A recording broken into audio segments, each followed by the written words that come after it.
하도록 하겠습니다.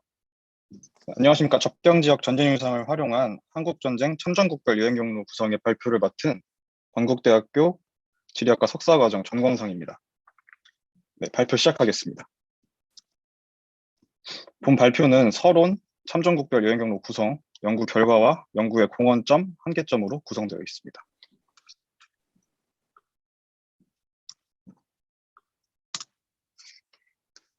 네, 1950년대 한국전쟁의 정전으로 인하여 형성된 군사분계선, 그리고 이를 중심으로 설정된 비무장지대와 인접지역은 군사적인 긴장감이 항시 존재하고 있습니다. 시기별로 귀농선 북방지역, 수복지구, 인접지역 등으로 분류왔으며 2000년대 들어 법률이 제정됨에 따라서 지리적 위치를 바탕으로 접경지역으로 정의가 되었습니다. 접경지역은 국가 안보와 관련하여 직간접적인 영향과 각종 규제로 인해 대한민국의 대표적인 낙후지역으로 분류가 되고 있습니다. 이러한 상황에서 정부 차원에서 접경지역을 활성화시키려는 노력이 있었는데요.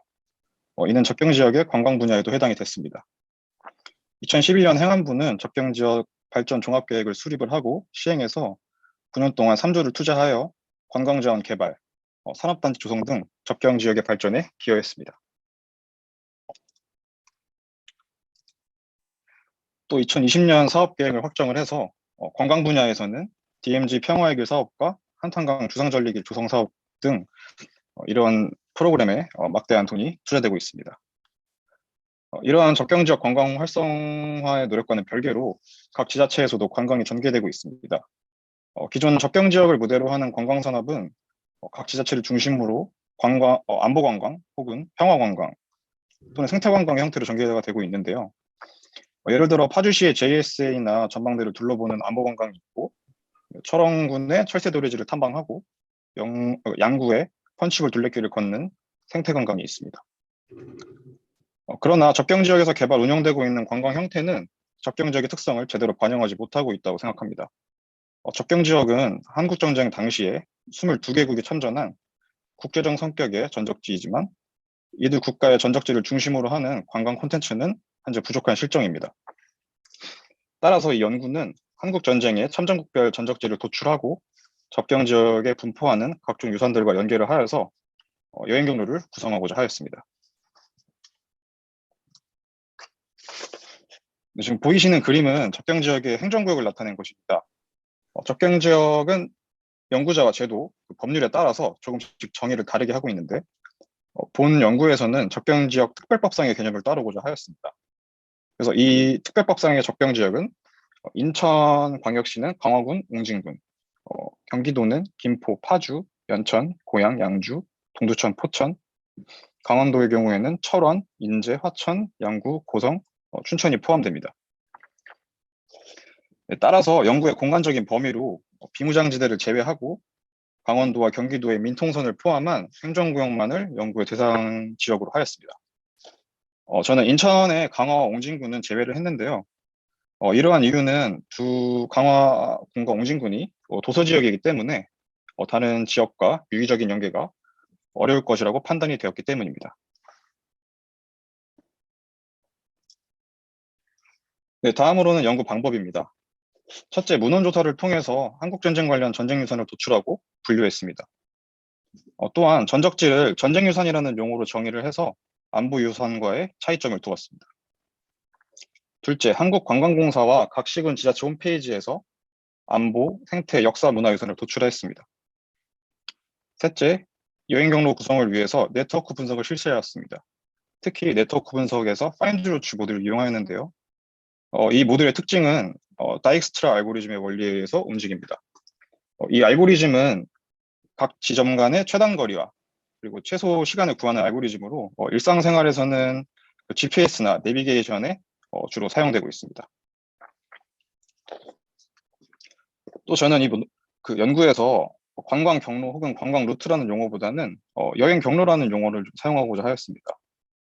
이러한 이유로 관광이라는 말이 좀 소비 지향적인 느낌이 강하다면은 여행이라는 말을 사용함으로써 전쟁 유산에 대한 체험적인 요소를 강조하고 싶었기 때문입니다.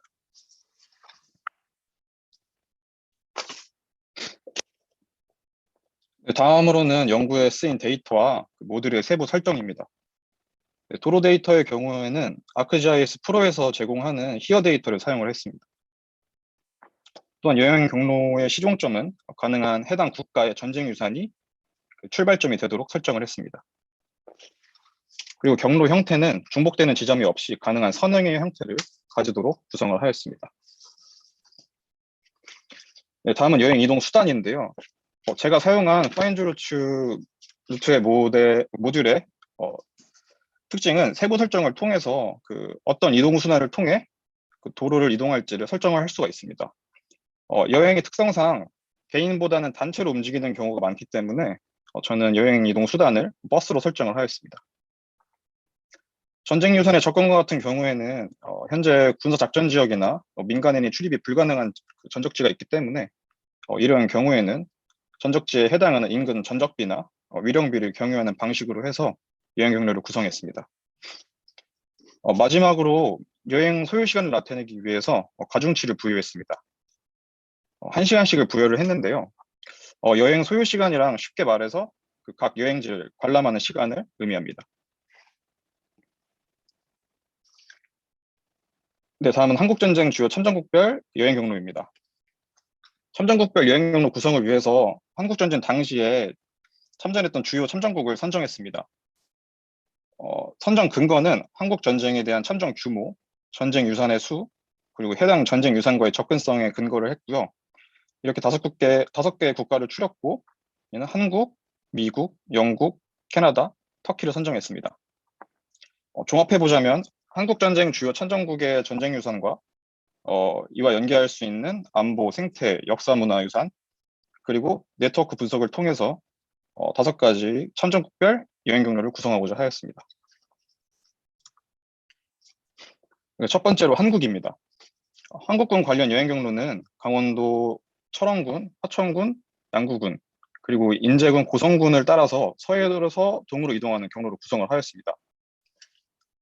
한국군 여행 경로는 17개의 여행 유산을 가지고 있고요. 세부적으로는 전쟁 유산 4개소, 안보 유산 9개소, 생태 유산 1개소, 역사 문화 유산 2개소가 있습니다. 총 차량 이동 거리는 290km고 차량 이동 시간은 7시간 41분으로 나타났습니다. 여기서 1시간씩의 가중치를 부여했을 때 24시간 41분으로 나타났고 이는 2박 3일의 여행 일정으로 편성이 가능합니다. 네, 다음으로는 미국군입니다. 미국군 관련 여행 경로는 강원도 철원군, 양구군, 춘천시와 경기도 포천시, 가평군을 따라서 서에서 동으로 이동하는 경로로 구성을 하였고요. 16개의 여행 유산이 있는 곳으로 나타났습니다. 네, 전쟁 유산은 5개, 안보 유산은 6개소, 생태 유산은 3개소, 역사 문화 유산은 2개소입니다. 차량 이동 거리는 241km이고 총 이동 시간은 5시간 32분입니다. 그리고 여기서 가중치를 부여했을 때 21시간 32분이 나왔고 이는 또 2박 3일의 일정으로 편성이 가능합니다. 영국군 관련 여행 경로는 강원도 철원군, 화천군, 양구군, 인제군, 고성군을 따라서 서에서 동으로 이동하는 경로로 구성을 하였습니다. 9개의 여행 유산이 있고 전쟁 유산은 4개, 안보 유산도 4개, 역사 문화 유산 1개입니다. 차량 이동 거리는 187km고 이동 시간은 3시간 46분입니다. 또 여기서 1시간씩의 가중치를 부여했을 때 12시간 46분이 나오는 것으로 나타났습니다. 이는 1박 2일 정도의 일정으로 편성이 가능합니다. 다음은 캐나다군 관련 여행 경로입니다. 경기도 가평군과 강원도 춘천시, 양구군, 화천군, 철원군을 따라서 이동하는 경로로 구성을 하였고 12개소의 여행 유산을 보유하고 있습니다. 세부적으로는 전쟁 유산 4개소, 안보 유산 5개소, 생태 유산 2개소, 역사 문화 유산 1개소입니다. 차량 이동 거리는 255km이고 차량 이동 시간은 6시간 19분입니다. 가중치를 부여했을 때는 18시간 19분이 나왔고 2박 3일의 여행 일정으로 편성이 가능합니다. 네, 마지막으로 터키군입니다. 터키군 관련 여행 경로는 경기도 연천군과 파주시를 따라서 동에서 서로 이동하는 경로로 구성을 하였고 5개소의 여행 유산을 보유하고 있습니다. 세부적으로는 전쟁 유산, 이거 제가 수정을 못했는데요. 전쟁 유산 1개소와 안보 유산 4개소입니다. 총 이동 거리는 85km이고요. 차량 이동 시간은 1시간 24분입니다. 또 여기서 가중치를 부여했을 때 6시간 24분이 나오는 걸로 나타났고 이는 하루의 여행 일정으로 편성이 가능합니다. 다음은 여행 경로 비교 분석입니다. 5개의 참전국별 여행 경로를 비교 분석하였습니다. 네, 한국군 여행 경로의 경우 가장 여행 거리가 길고 시간도 많이 소요되는 것으로 나타났습니다. 다른 특징으로는 타 여행 경로와 달리 동해안 지역을 여행 경로에 포함하는 것으로 나타났는데요. 이는 동해안 지역에서 벌어진 전투의 대부분이 다른 나라와 같이 싸우지 않고 한국이 독자적으로 싸운 전투임을 시사합니다. 미국군 여행 경로의 특징으로는 가장 많은 전쟁 유산을 가진 것으로 나타났고, 또한 전쟁 유산이 동부전선에 밀집된 경향을 보였습니다. 이 지역은 강원도 양구군에 해당합니다. 영국과 캐나다군 같은 경우에는 같이 영연방 소속으로 한국전쟁에 참전을 했습니다. 이들은 가평을 중심으로 중공군의 남하를 저지하는 전투에 참여를 했는데요. 따라서 여행 경로 또한 가평군을 중심으로 구성이 되어 있습니다. 네, 마지막으로 터키군 여행 경로의 특징으로 가장 적은 유산을 가진 것으로 나타났고, 접경 지역의 서부전선의 서쪽에 여행 경로가 구성되어 있음을 알 수 있었습니다. 이러한 이유로 파주시와 연천군 일대의 임진강변을 중심으로 해서 터키군이 참전한 전쟁이 벌어졌기 때문입니다. 네, 다음은 연구의 공헌점과 한계점입니다. 공헌점으로는 외국 참전용사 한국 방문 시 활용도가 높습니다. 참전용사와 그의 가족들은 조국이 피땀 흘려 싸웠던 전장터를 다시 한번 방문하기를 원할 것입니다. 따라서 본 여행 경로는 이들에게 도움이 될 것으로 예상을 합니다. 한계는 2가지인데요. 첫 번째는 접경 지역에 대한 도로 데이터 구독의 한계입니다. 현재 보안상의 이유로 수도권이나 기타 지방 대도시와 같이 상세한 도로 데이터를 얻을 수가 없었습니다. 따라서 도로 데이터를 이용한 후속 연구가 이루어질 필요가 있고요. 2번째 한계로는 여행 경로 구성에 있어서 접경 지역의 유산만을 변수로 고려했다는 것입니다. 여행 경로 구성에 있어서 숙박과 먹거리는 여행지를 둘러보는 것만큼 중요한 여행의 요소인데요. 접경 지역의 열악한 숙박시설과 음식점, 그리고 여행 개인의 취향을 고려했을 때 본 연구에 녹여내기 힘들 것이라는 결론에 이르렀습니다. 따라서 여행 참가자의 기호와 취향을 사전에 조사하여 여행 경로 구성에 반영을 한다면 더욱 만족스러운 경로가 탄생할 것이라고 예상합니다. 네, 이상입니다. 감사합니다.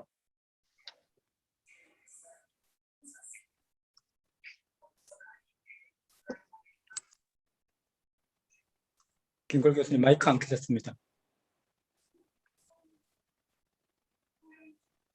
예, 발표 감사합니다.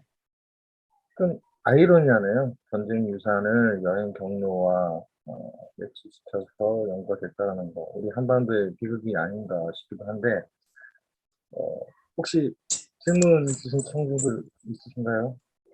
손을 들어주시면 발언권 드리도록 하겠습니다. 예, 제가 간단하게 2가지 좀 질문 드리고 싶습니다. 아까 인천의 경우 강화도를 도서라고 해서 뺐다고 하셨는데 사실 섬은 맞지만 육상교통으로 접근이 가능한 곳이기 때문에 한번 그 부분은 검토를 해보시면 어떨까 싶습니다. 강화도 같은 경우는 여러 가지 이 여행 유산 자원들이 많이 있는 곳이라서 섬이라고 빼기에는 조금 접근성에 문제가 있다고 생각이 들고요. 2번째는 여기서 말하는 여행 유산의 선정 기준이 뭔지가 좀 궁금하거든요. 그리고 또 참전 용사들을 타겟으로 했다라면 일반인들에게 알려져 있는 그런 여행 자원이 아니더라도 그분들에게 특별한 장소나 이런 것들이 있을 수 있는데 그런 부분들에 대한 고려는 어떻게 하셨는지 궁금합니다. 여행 유산의 선정과 같은 경우에는 전쟁 유산 이외에도 다른 유산을 말씀하시는 건가요, 혹시? 예를 그러니까 들어서 전쟁 유산이라고 하더라도 네. 그러니까 공식적으로 지역에서 어떤 뭐 유산이나 자원으로 인정하지 않더라도 네. 뭐 숨겨져 있는 곳들 많이 있을 것이고. 네. 예. 네, 제가 이제 진행한 여행 경로 구성에서는 이렇게 좀 숨겨져 있는 비공식적인 거를 쓰기보다는 한국관광공사나 아니면은 책에 명시되어 있는 곳을 중심으로 해서 경로를 구성을 했습니다. 그 부분에서 좀 네. 의문이 드는 게 그러면 그냥 일반인들에게도 적용 가능한 코스가 아닌가. 그러니까 굳이 참전국별이라고 나누어야 될 의미가 뭔가라는 생각이 좀 들어서요. 아, 그러니까 참전국별이라고 나눴을 때 예를 들자면은 그 해당 국가 참전 용사들에게 더 특별한 여행 코스를 말하는 것인지 네. 이제 그게 조금 어, 궁금합니다. 그 여행 경로 구성을 했을 때, 어, 물론 그 여행 경로에 전쟁 유산이 다른 나라의 전쟁 유산이 들어간 것도 있지만 대부분 구성을 했을 때는 예를 들어 미국군 여행 경로는 미국군의 전쟁 유산을 중심으로 구성이 되어 있습니다. 그래서 제가 말미에 말씀드렸던 예를 들어서 미국군 참전용사가 한국에 방문을 했을 때 미국군의 전쟁 유산을 본다면은 도움이 되지 않을까 싶어서 네, 그렇게 구성을 하였습니다. 그럼 이제 거기서 유산이라는 거는 이제 관광공사나 이런 데서 공식적으로 언급되고 있는 그런 장소들을 얘기하는 건가요? 네, 맞습니다. 예를 들어서 뭐 철원의 노동당사나 아니면은 뭐 승일교 아니면 뭐 도피한사 네, 이런 것들을 이제 관광 자원이라기보다는 저는 여행 유산이라는 말을 써가지고 네, 경로에 선정을 해서 집어넣었습니다. 네, 알겠습니다. 예, 추가 질문 있으신가요? 도로 데이터가 좀 공개가 돼서 해보면 더 정확한 연구가 될 수 있을 텐데 아마 국가 그 정보원에서 아마 보안 자료로 하게 될 겁니다. DMZ나 접경지대는 보안 자료라서 공개가 안 되기 때문에 자료에 좀 아쉬움이 있기도 합니다. 예, 그러면 발표 고맙고요. 네,